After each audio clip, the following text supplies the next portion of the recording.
अध्यात्म के प्रति एक रुझान तो बहुत ही था जब छोटे से थे तब, लेकिन कभी ये नहीं सोचा था कि हम इस आलम में आ जाएंगे कि हम एक दिन संत बन जाएंगे, ऐसे भगवे कपड़े को धारण करेंगे। हुँ, हम तो जैसे अभी पॉडकास्ट के पहले आप बता रहे थे, वैसे हमने भी यही सोच रखा था कि एक अच्छी मेडिकल लाइफ जिएंगे, अच्छे खूब सारे डॉलर्स कमाएंगे, खूब सारे बिजनेस करेंगे और एक अच्छी आई वॉज वेरी एम्बिशियस, मुझे कुछ बड़ा पहले से करना था। हुँ, और पहले से ये सोच रखा था जो कुछ भी कमाएंगे उसमें से अक्सर दान में देकर समाज की अध्यात्म की सेवा हो सके इतनी करेंगे। लेकिन परमात्मा ने, नियति ने कुछ और ही सोच रखा था।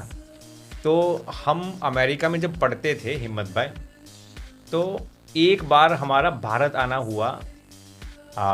सन 2008 की ये बात है तकरीबन। ठीक है। उस वक्त हमारे दिलो दिमाग में ये कशीदगी थी, ये कन्फ्यूजन था, ये परप्लेक्शन था, ये कश्मकश थी कि हमें संत बनना चाहिए या नहीं। There was a big doubt going on in my subconscious mind.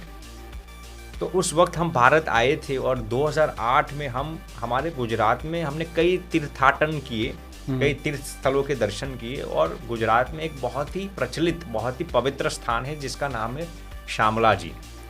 It is I think in north Gujarat के आसपास ही है। भगवान श्री कृष्ण का बहुत ही सुंदर पुरातन मंदिर है शामला जी का। हुँ, तो हमने सोचा कि एक दिन वो बहुत ही प्रासादिक और पुरातन मंदिर है, तो हमने सोचा कि शामला जी में हम दर्शन के लिए जाए।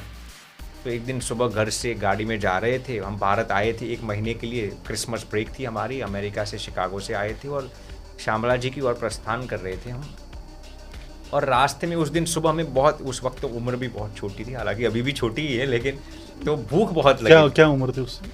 उस वक्त शायद हमारी उम्र होगी, तकरीबन मैं अंदाज़न लगा रहा हूँ 23-24 साल अंदाज़न। ठीक है। तो हम जा रहे थे और भूख बहुत लगी थी हिम्मत भाई। तो रास्ते में हमने वो जो भैया थे हमारे साथ, उनको कहा कि यार भूख बहुत लगी। अब हम होटल का तो बाहर का भोजन पहले से नहीं ले रहे थे, तो हमने सोचा कि कोई मंदिर देवस्थल आ जाए, कोई पवित्र प्रसाद मिल जाए तो थोड़ी भूख भी संतुष्टि हो जाए, थोड़ा फ्रेश भी हो जाए, क्योंकि भारतीय गाड़ियों में ट्रैवलिंग करने से हम इतने परिचित नहीं थे और यहाँ बहुत थकान भी लग रहा था। तो फिर हम जा रहे थे, रास्ते में भैया को मैंने कहा कोई मंदिर आ जाए तो गाड़ी रोक देना, लेकिन कई समय तक कोई मंदिर ही नहीं आ रहा था। तो फिर यकायक हम जा रहे थे, तो श्यामला जी से थोड़े समय पहले, यानी 1 घंटा या पौना घंटा होगा, मुझे एग्जैक्टली याद नहीं है, एक हनुमान जी का मंदिर दिखाई दिया। तो हमारी गाड़ी जा रही, तो लेफ्ट हैंड साइड पर हनुमान जी का मंदिर दिखाई दिया। तो हमने भैया को कहा कि यार गाड़ी जाने दीजिए, अंदर जाकर, मंदिर बहुत खूबसूरत दिखाई दे रहा था। एक बड़ा मंदिर नहीं था, छोटा सा ही मंदिर था। हुँ, तो गाड़ी उन्होंने अंदर जाने दी। हमने हनुमान जी की, इतनी सौम्य मूर्ति थी, इतनी प्यारी, इतनी आकर्षित मूर्ति थी कि उन्होंने हमारे मन को हर लिया, हनुमान जी की मूर्ति ने। और जैसे ही हमने हनुमान जी के दर्शन किए, बहुत ही सुकून मिला। मंदिर में से दर्शन करके जैसे ही हम बाहर आए, तो वहाँ के जो स्वामी जी थे वो आए और उन्होंने मुझे बुलाया, बेटे तेरा नाम क्या है? हमने हमारा नाम कहा, मेरा नाम सुहाग है। उस वक्त हमारा नाम सुहाग था, संत होने से पहले, दीक्षा लेने से पहले। और उनके हमने चरण स्पर्श किए, उनको दंडवत किया।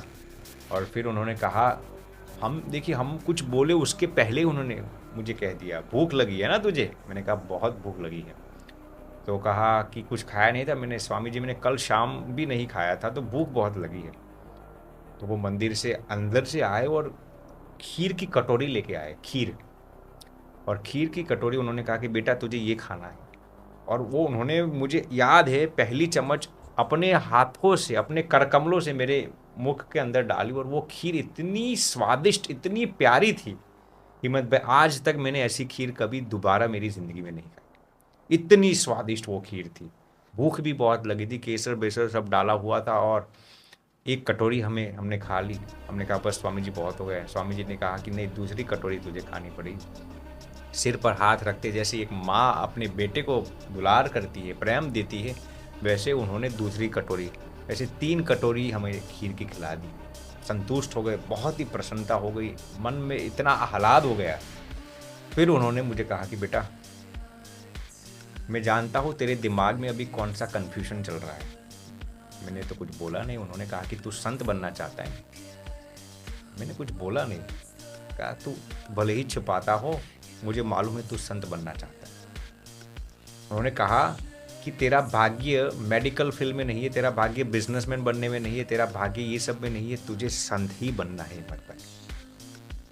मैंने कहा कि लेकिन आप कैसे ये जानते हैं कि मेरे दिल में ये कशीदगी, ये कश्मकश, ये कन्फ्यूजन है। उन्होंने कहा तुझे संत ही बनना है। फिर उन्होंने एक एक करके मेरी जो पुरातन इवेंट्स थी, पैस्ट माने अभी तक जो घटनाएं मेरे जीवन में बनी थी, उन्होंने सब एक एक करके बोलते गए कि इस साल पहले तेरे जीवन में ऐसा कुछ हुआ था। मैंने कहा हुआ था।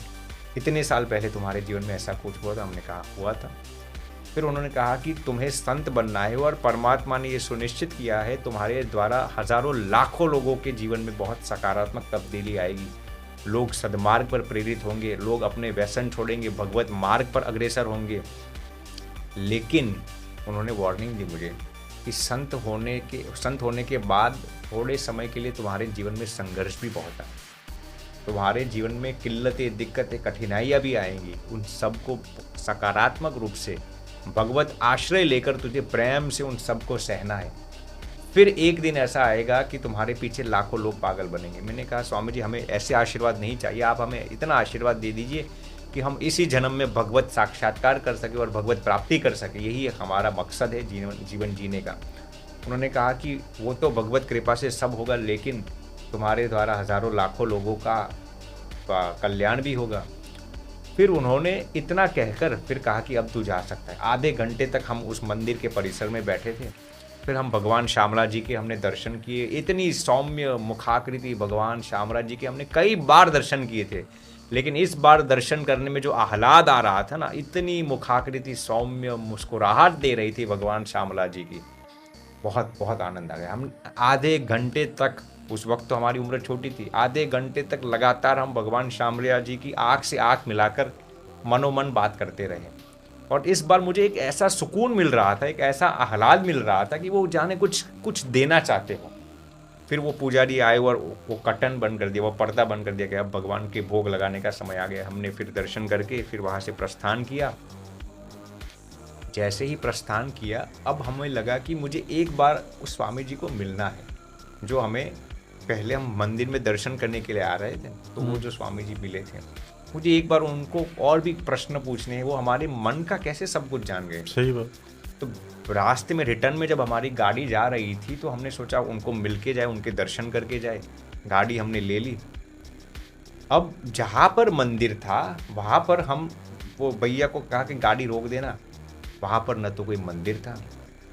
मैंने कहा कि ये कैसे हो सकता है, आप शायद कुछ गलत रास्ते पर आ गए। उन्होंने गाड़ी घुमाकर फिर उसी रास्ते पर आए, वहाँ पर न तो कोई मंदिर था।